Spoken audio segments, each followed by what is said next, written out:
A new book sheds light on the Obama campaign and on the dynamics of the president's relationship with the First Lady, Michelle Obama.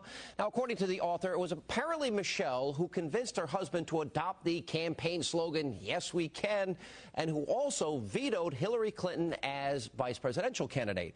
Now, she reportedly asked her husband, quote, "Do you really want Bill and Hillary just down the hall from you in the White House? Could you actually live with that?"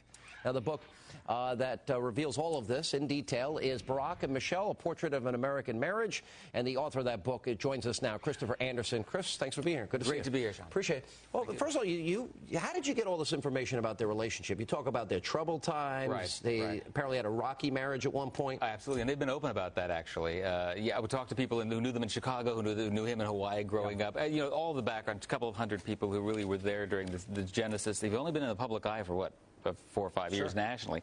So it's interesting getting this story firsthand from these people. And the rocky time you speak about is a time when they really were conceivably headed for Splitsville. And she said, you know, he was a state legislator in Springfield. She's back in Chicago. He was politically ambitious, yes. and he felt she was nagging him about. Right, and that's how you describe it. Well, right, and here's a woman, you know, who's a Princeton and Harvard Law graduate. Sure. She had been his boss at one point, and she's left stuck with the kids. So she said, you know, oh no, this is not what I signed on for, and you better do something about it. You describe a Michelle that has enormous influence on him. Yes, totally, we can. Absolutely. He rejected it. Yes, David Axelrod. You described him smoking a cigarette. And that's right. Didn't between like drags of a cigarette, I think is how you put it. Right. I talked to people who were in the room, and they said he thought it was too corny. He didn't think people would get it. He thought it was kind of childish. And she was the person who finally was brought in to say, this is what's going to work, trust me.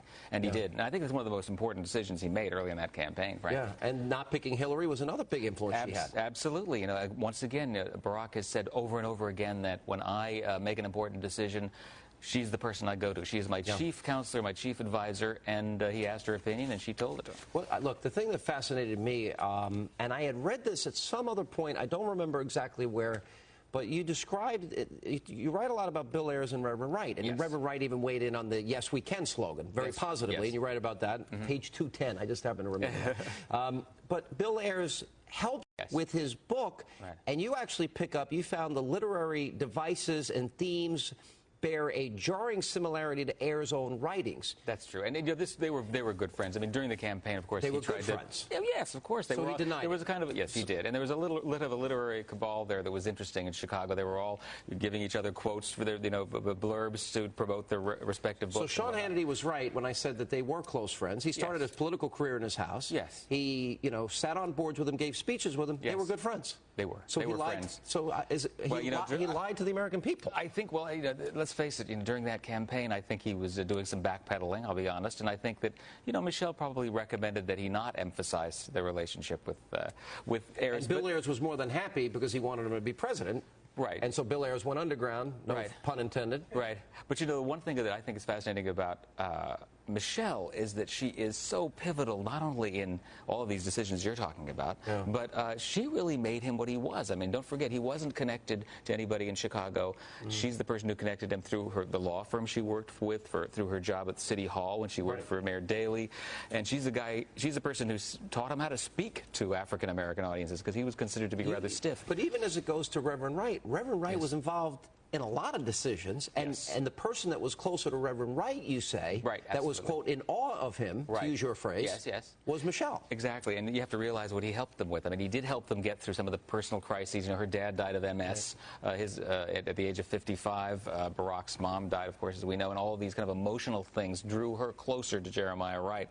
I think she was a little bit more reluctant than he was to kind of say, look, these statements that Wright's making do not reflect Let me ask you a last question, because I find these things, some would say it's politically expedient.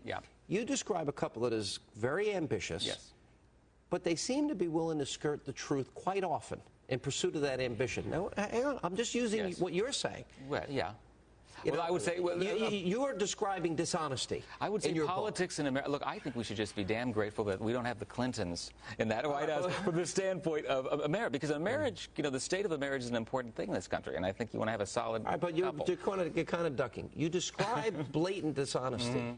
Why, but why are you so unwilling? You kind of say it, but you don't say it.